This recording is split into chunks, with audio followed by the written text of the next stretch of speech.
De eso vamos a hablar esta noche y con eso arrancamos. Estoy con Julio Rodríguez, que es abogado penalista, que está con nosotros. Y en un rato más llega María Isabel Sedano, representante de Demus. Julio, ¿cómo estás? Buenas noches. ¿Cómo estás, Juliana? Gracias por la invitación. ¿Qué opinas de esta ley? A ver, te podría decir que mi primera perspectiva, que siempre la tengo en cuenta, además de una perspectiva de género, porque en verdad mi formación en Derecho Penal tuvo una injerencia en España por profesoras que eran profesoras de género. Yo entiendo que el delito de agresión sexual tiene una connotación muy peculiar en el tema de mujer, pero eso no significa que yo pueda llevar a normatividad algunos de los extremos de esta propuesta legislativa, del Ejecutivo para que sea finalmente norma. Es que, ¿cómo califico las miradas? ¿La mirada persistente es delito? ¿Quién va a decidir qué es una mirada persistente? Además es subjetivo, ¿no, Julio? Porque quizás yo estoy en la calle y me dice, qué lindo te queda el rojo. Y yo puedo reírme incluso y decir, pobre chico, y vacilarme, no asustarme, es decir, no verme afectada de ninguna manera. Pero quizás pasa otra chica que ha tenido en algún momento alguna experiencia terrible que la ha dejado marcada, y el hecho que le digan qué bonitas piernas la va a poner muy nerviosa y le puede generar algún tipo de problema psicológico. Por eso es subjetivo dependiendo de la persona a la que va el mensaje, a la que va ese comentario y en qué connotación. Y no solo eso, sino es subjetivo desde la perspectiva de la persona quien da el comentario. Porque, y te lo pongo en un símil, si quieres llevarlo a esos argumentos al absurdo, porque es importante desde esa perspectiva darse cuenta. Si yo a una chica linda le digo eso, de repente me denuncia, acabo preso. Pero si lo dice Brad Pitt, de repente la chica le saca un papel y le pide que le dé el teléfono. Totalmente subjetivo y con exactamente la misma frase. Entonces, ¿quién va a definirme cuando estamos ante una frase, una insinuación? Porque dice insinuación, frase, mirada. Sí. O sea, la connotación subjetiva de mirada es enorme. Y yo no puedo dejar en manos de una persona la posibilidad de que esto se convierta en delito cuando, y mira lo peligroso, que ya en el delito de agresión sexual se han presentado no uno, sino una infinidad de veces casos en donde se utiliza la denuncia con fines extorsivos o de chantaje. Lo que es cierto también, Julio, es que cuando hay una agresión sexual con penetración, pues es muy fácil determinar de que efectivamente hubo un acto de violencia. Además, la víctima, al verse presa, digamos, en una circunstancia donde su agresor la va a maltratar porque la va a obligar a hacer algo que ella no quiere, pues el médico legista puede determinar automáticamente de que esa persona efectivamente fue violada. Sin embargo, cuando hay tocamientos indebidos y cuando hay besos y ese tipo de acciones que quizás no dejan huella, muchas veces las leyes peruanas minimizan esos aspectos cuando se ha demostrado que psicológicamente incluso la huella que dejan es peor que cuando hay violación sexual con penetración. Porque sobre todo si se trata de niño o de un menor de edad, se confunde mucho el amor con la agresión. O sea, este hombre es mi tío, sí, es cariñoso con mis primos, con mis hermanos, sí, pero a mí me da besos en la boca y a mí me agarra el potito. Y entonces, pero si me quiere, entonces el niño muchas veces calla porque no lo están forzando a hacer algo. Hay todo un mecanismo de manipulación del agresor hacia la víctima. Y ahí has dado tú en la clave, el examen pericial psicológico y psiquiátrico.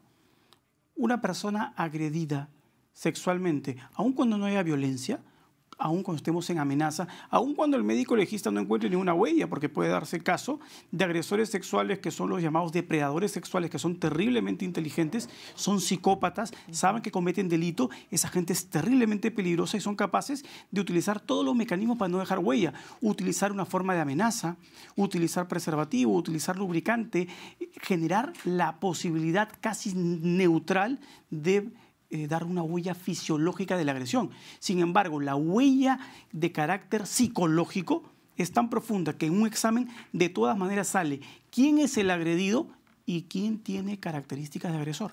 Claro, y regresando a este tema de la ley de acoso sexual, que como les decía a los televidentes, no es que sea un hecho.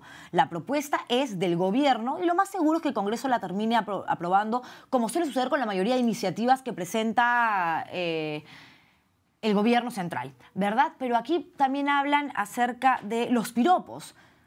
O sea, yo recuerdo que no hace mucho en el programa que tenía en Radio Capital tocamos ese tema y abríamos los teléfonos, ¿no? Para que la gente pueda llamar, las líneas telefónicas ahí a disposición de los oyentes, y decían, bueno, es que uno no es que dice un piropo o insulta o menciona una palabra subida de tono porque le provoca y le da la gana. Lo que pasa es que las mujeres quieren que lo haga.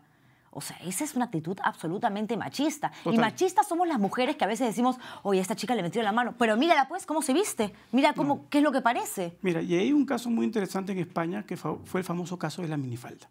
En donde generó un revuelo y una controversia enorme porque tuviste tú a un juez que acabó utilizando la diminuta minifalda de la mujer para reducir la responsabilidad penal del sujeto que la había agredido sexualmente. Increíble. Porque la minifalda fue el agente provocador. Obvio que esta sentencia después fue revocada por el tribunal y se generó toda una corriente muy, muy bien marcada de que eso no es una incitación.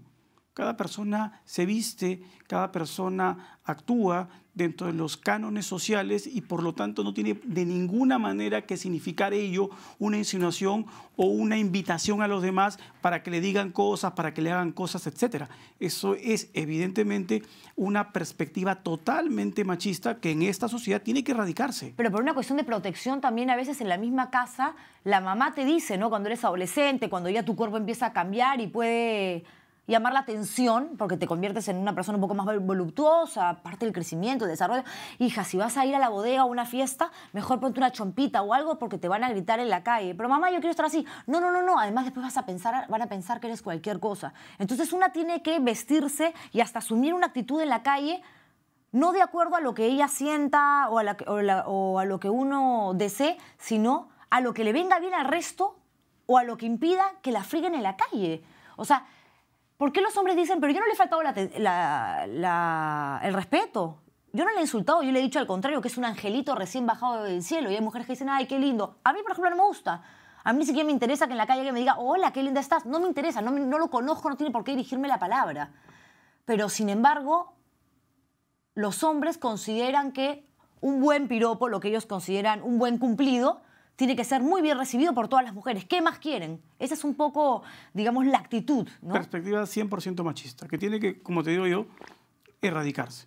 Porque nadie tiene derecho a calificar lo que uno hace, cómo uno se ve o cómo uno se viste, si es que no tiene ninguna vinculación con esa persona. Ok, pero de acuerdo a esta propuesta, Julio, ¿cómo hacer? O sea, porque a la hora de la hora tú vas a la comisaría y dices, vengo a denunciar a mi vecino que vive en el 408. ¿Por qué? Porque ayer yo salí a trabajar, ok, se me rompió la falda y me dijo, uy, ¿cómo no se te rompe la falda todos los días? Y esa persona me faltó el respeto y eso es acoso. Ya, ok, ¿cómo compruebas? Mañana le abren un proceso a este vecino, de repente el vecino nunca le dijo nada y ella le tenía mala onda y lo denunció porque le dio la gana. Entonces, ese es el gran peligro. Como te dije hace un momento, si ya el delito de agresión sexual se ha prestado para chantajes y extorsiones, imagínate la ambigüedad en la redacción de esta modificación del Código Penal que te coloca en una situación en donde, como te dije, ¿quién califica si la mirada es una mirada que tiene connotación sexual? ¿Quién la va a calificar? O sea, el juez va a tener que retrotraerse a ese momento, tener una especie de ágora para ver lo que pasó y para de esta manera darse cuenta que esa mirada en ese momento tuvo un carácter libidinoso totalmente subjetivo. Porque, por ejemplo, estaba leyendo lo que serían las sanciones en caso este proyecto llegue al Congreso y sea aprobado. Víctimas menores de 7 años, la pena sería de 7 a 10 años de cárcel. Si la víctima tiene entre 7 y 10, de 6 a 9 años de cárcel, o sea que es prisión efectiva. De 10 a 14 años, 5 a 8 años de sanción. Si el agresor realiza tocamientos indebidos, que son metidas de mano u otros actos libidinosos, contra una persona mayor de edad, 18 a más, podrían ser 3 años de cárcel. Volvemos al punto de origen. El legislador entiende, erradamente, y en este caso el Ejecutivo, que busca que el legislador se lo apruebe, que la norma penal le va a solucionar este problema. Cuando lo que estoy dentro de la estructura de lo que el Código Penal establece, generando un desfase, pero realmente peligroso. Porque el delito de agresión sexual para un adulto, es decir, alguien que ha sido violentado sexualmente mediante una grave amenaza o mediante violencia física, la pena va de 6 a 8. Claro. Entonces, ¿te das cuenta que hay una desproporción? Sí, sí, sí, de acuerdo. Es absolutamente irracional.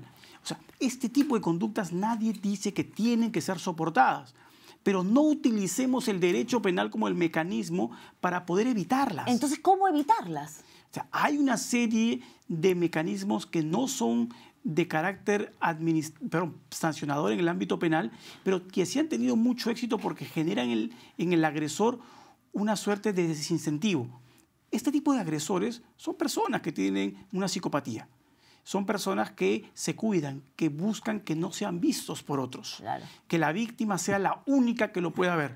Entonces, coloquemos mecanismos de seguridad, cámaras de seguridad que puedan identificarlos, que puedan hacer público su acto, porque estas personas se esconden en el anonimato, se esconden en el tumulto de un vehículo de transporte público. Entonces, hay que hacerlos públicos, hay que generar que estas personas puedan ser percibidas y que evidentemente a la hora de que uno pueda, desde la perspectiva de la víctima, denunciar el hecho, pues tener claramente la posibilidad de entender que este tipo de comportamientos está prohibido. Ojo, los tocamientos ya están previstos en el Código Penal. Sí. Esta modificatoria no ataca los tocamientos. No, se refiere al seguir, al tomar una foto, al insultar, al molestar, al decir. Vamos a mirar. Vamos a dar la bienvenida a Marisabel Sedano, representante de Demus, que ya llegó y está con nosotros.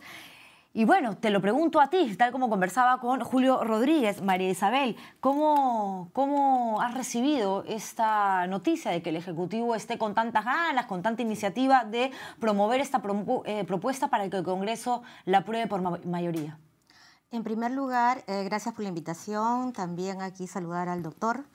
Nosotras ya tenemos un antecedente, ¿no? El proyecto de ley presentado por la doctora Rosa Mavila en el Congreso, ¿no? Que también propone modificar los artículos del Código Penal de actos contra el pudor y de ofensa pública para poder sancionar el denominado acoso sexual callejero, ¿no? Así es. Que es una forma de violencia sexual que se da de manera tan frecuente como que 7 de cada 10 mujeres a nivel nacional manifiestan haberlo sufrido, según encuestas. Y eso que es poco, yo estoy segura que 10 de 10 lo han sufrido. 9 de cada 10 limeñas, ¿no? Claro.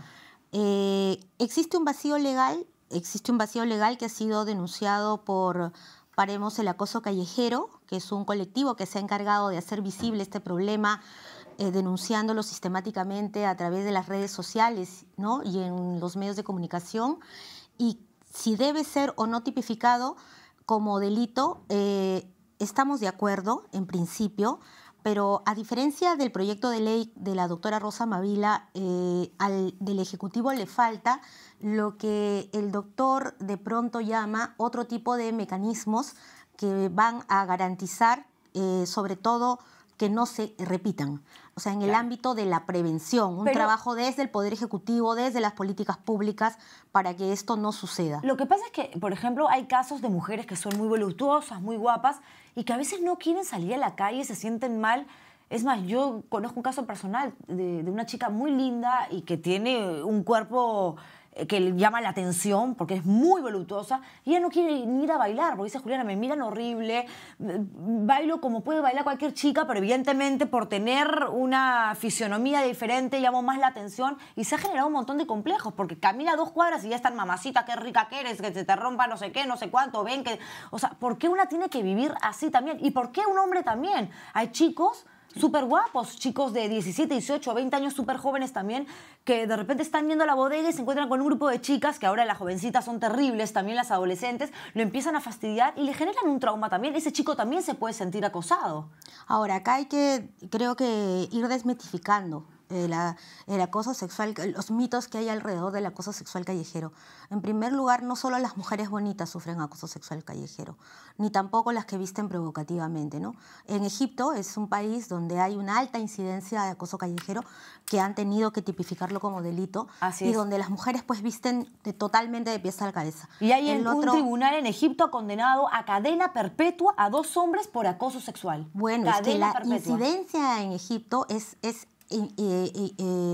realmente intimidante. Y aquí en el país, solo 1/3 de mujeres encuestadas por diversas instituciones, manifiesta sentirse segura en la calle, mientras que el 68, casi el 70%, manifiesta pues total inseguridad, versus los hombres que en realidad se sienten mucho más seguros en la calle que nosotras, ¿no? Porque si bien puede haber acoso callejero, y de hecho las propuestas tanto del Ejecutivo como desde el Congreso no distinguen, ¿no? No señalan que es solamente un delito de hombre contra mujer, sino que puede ser de una persona, en realidad por cualquier persona.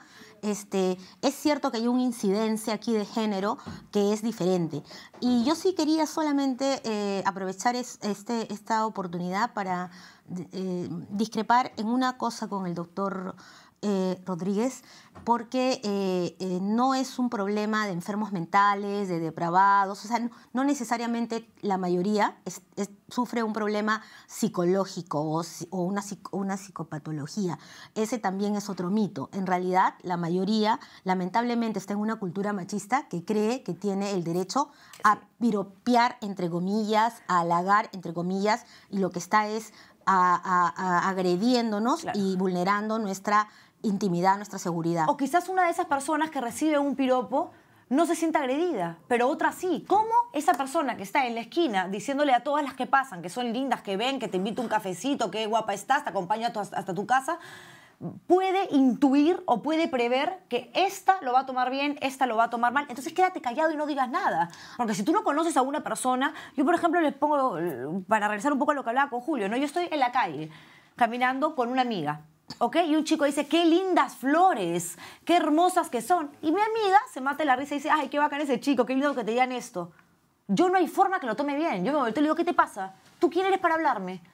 Pero te estoy diciendo algo lindo. ¿Te parece a ti lindo? A mí no. O sea, ¿por qué alguien tiene que dirigirme la palabra de esa manera en la calle? No es lo mismo que te digan buenas noches, buenas tardes, ¿qué tal? O sea, ¿qué libertad se ha tomado el hombre hoy en día para creerse el dueño del mundo, capaz de piropear a esta porque me parece guapa, a esta otra decirle que me gusta su vestido, o qué lindo tu perrito, cómo no me ibas a pasear a mí? Puede parecer, sí, pues, un comentario ingenuo, inocente, pero depende de la percepción que tenga una, de cómo sienta una las cosas. Pero partimos de lo que dije hace un momento, es que nadie tiene derecho a hacerlo.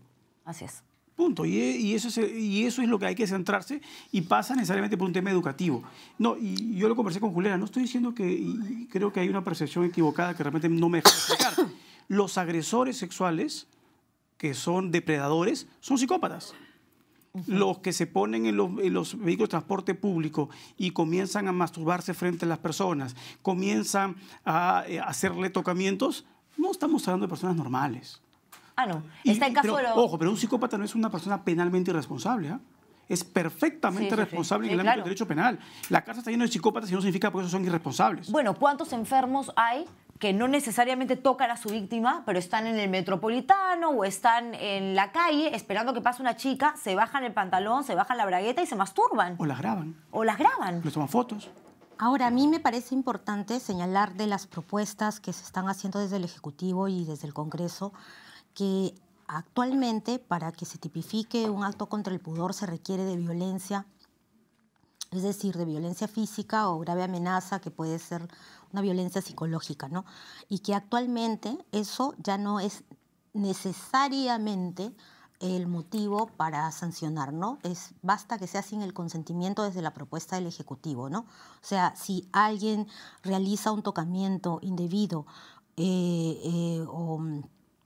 o actos libidinosos contrarios al pudor contra una persona, ¿no? O la obliga a hacerlos consigo misma o con el agresor o con terceras personas, y no está consintiendo, ya se sancionaría, ¿no? Claro, pero el tema es cómo pruebas. O sea, si tú estás caminando mañana, María Isabel, y pasas la típica, ¿no? Cuando los hombres están juntos, te dicen cualquier cosa. Y cuando dices, a ver, bajen y díganmelo en la cara, ahí no baja ninguno y se mueren de miedo. A solas, a veces son muy temerosos, pero cuando están en grupo se creen los machos, los fuertes. Típica, construcción. Estás pasando por una construcción, como que me llamo Juliana, que el 80% de veces te van a decir algo, ¿no? ¿Cómo lo demuestras? Si ya pasaste, ya te insultaron, ya te dijeron qué rica estás, mamacita, no sé qué, que tienes que volver a pasar para que te lo vuelvan a decir y grabarlo. ¿Cómo? Bueno, nuestra institución viene hace tiempo trabajando porque no solamente en el acoso sexual callejero, sino que inclusive en las violaciones sexuales se valoren adecuadamente las pruebas. Existe actualmente desde la Corte Suprema Penal un acuerdo plenario 1/2011 para valorar adecuadamente las pruebas en los delitos sexuales. Y además, antes de ese acuerdo, ya hay un acuerdo para valorar adecuadamente el testimonio de las víctimas como prueba. Porque antes se archivaban los casos porque efectivamente tanto la violación sexual como este tipo de actos son actos que no se hacen públicamente o que tienen un nivel de privacidad, por decirlo de alguna manera, y en ese sentido, bajo ese argumento no se sancionaría, no se buscaría sancionar o no se considerarían delitos la violación sexual para empezar, ¿no? Y sin embargo, ahora sí el dicho de la agraviada y en los casos de violación sexual tiene un valor probatorio. Claro, y además, pero es peligroso también, ¿eh?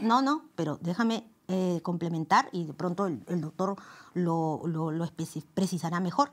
Existen lo que se llaman pruebas indiciarias, es decir, testigos alrededor de los hechos que puedan demostrar, no necesariamente que han estado presentes en el momento que se hace, pero sí alrededor.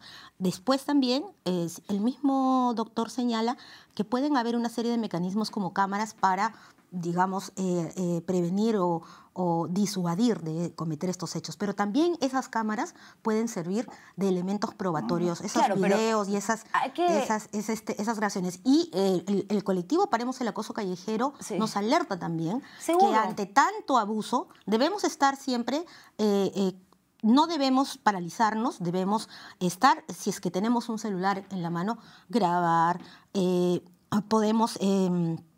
también tomar fotografías. Y ahora hay un escuadrón de la Policía Nacional del Perú que ha hecho un operativo en la reciente parada militar por 28 de julio, que ha hecho un operativo para precisamente infiltrarse entre el público y hacer grabaciones, ir probando. O sea, no es que sea imposible. No, yo no digo que sea imposible, pero hay que tomar en cuenta también algunos factores que nos diferencian con otros países. Va a haber una carga judicial altísima. El Poder Judicial no se da abasto con lo que tiene y ahora va a tener también que hacerse cargo de todas estas denuncias que van a ser muchísimas, me imagino yo. ¿Cómo se podría manejar eso a nivel penal? Y con lo que hemos mencionado, con la desproporción de penas respecto al delito que debería ser la matriz, que es el delito de agresión sexual de un adulto. O sea, si tienes estas modalidades que acaban teniendo una pena que llega a ser incluso superior a la de una agresión sexual, cuando en este tipo de delitos lo que tú estás castigando, entre comillas, es la parte anterior, es decir, no has llegado a un acto siquiera de tocamiento, estás hablando de piropos, estás hablando de miradas, etcétera, y estás castigándolo ya. Te estás adelantando de tal manera que incluso la sanción que finalmente le aplicas al agresor sexual acaba siendo mucho menor comparativamente con lo otro. Y eso tiene que ser revisado porque no podemos dar rienda suelta a utilizar el sistema de justicia penal para castigar cualquier cosa. Lo que pasa es que hay que tomar en cuenta también de que a la hora cuando uno denuncia una agresión sexual física, a veces se encuentra con unos vacíos legales y con una legislación que dices, caramba. Yo les voy a contar un tema que lo viví además en carne propia. Hice un reportaje con una niña de 8 años que había sido sometida a una serie de peritajes psicológicos y psiquiátricos que daban fe de lo que decía esta criatura era totalmente cierto. Ella decía que su padrastro la tocaba, que introducía su dedo en la vagina, que la bañaba y le tocaba el potito, que le daba besos en la boca. Y lo que nos decían los abogados es, sí, pues, pero no ha habido penetración, el himen está completo. Entonces, ¿eso no tiene validez?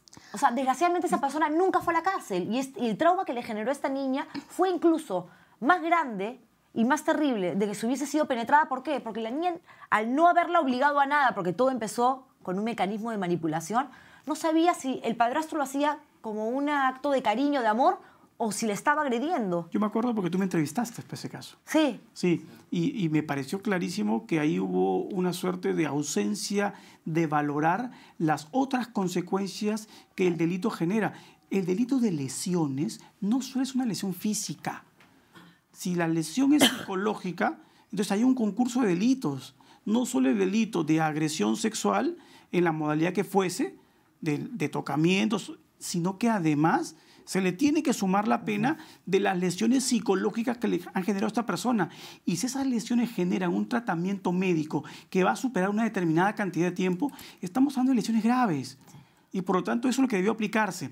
Acá en el Perú, lamentablemente, hay una falta de formación, no solo en los magistrados, en los fiscales, sino en la propia policía, para poder valorar el problema en su real integridad. Claro. Acá la doctora Demos no me va a dejar mentir. Debería existir en toda comisaría un equipo femenino de la policía que esté encargado de registrar las denuncias de agresión sexual. Bueno, el ministro del Interior, Daniel Urresti, ha dicho que dentro de sus iniciativas para contribuir con este tema es crear un escuadrón femenino para atrapar a acosadores, algo similar a lo que ha sucedido en Colombia. Poner a un grupo de chicas muy guapas, muy voluptuosas, caminando por la calle y que ellas puedan registrar a los acosadores.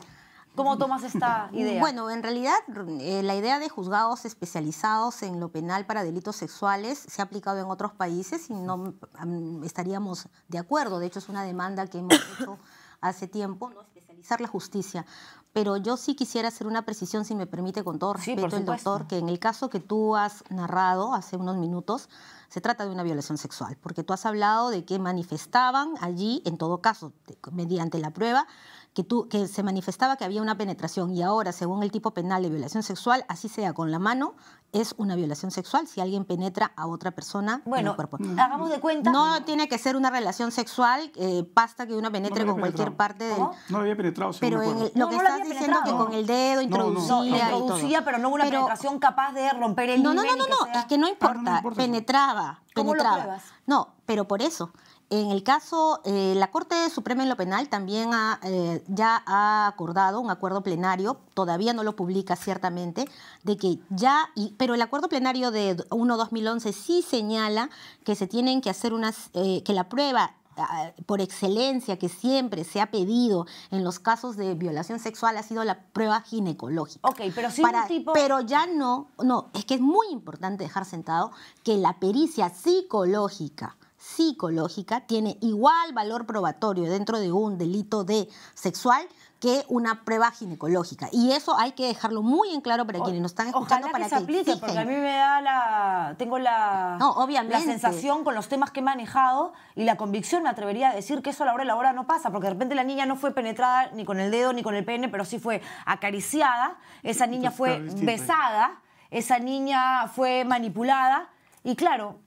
la persona acusada puede decir, es una niña que está siendo manipulada por la mamá porque la mamá me odia y me quiere ver preso. Entonces, no está lo tangible para la ley y lo que determine que esa persona tiene que ir a la cárcel. Tu labor, al igual que la nuestra, precisamente es importante y necesaria porque estamos poniendo el dedo en la llaga en otros aspectos que no necesariamente, pues,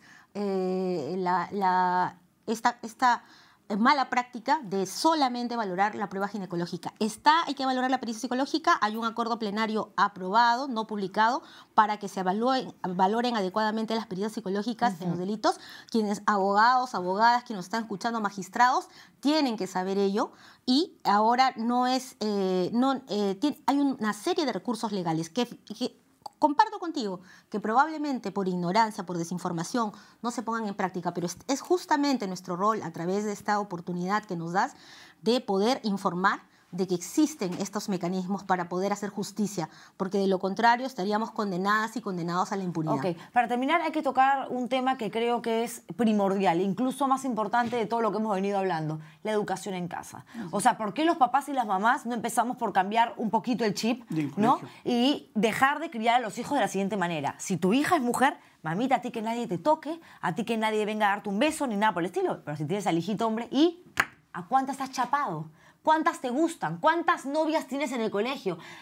¿Esta te gusta, Rafaela? Sí. Dile que es bonita, pues. Dile que te gusta su pelo. Dile que... Estás incentivando a ese niño a que no respete a la compañerita porque simplemente le parece bonita y hacerlo a él, ¿no? Una especie de héroe escolar capaz de piropear a todas las que le dé la gana. Pero las niñas no. Las niñas se tienen que cuidar.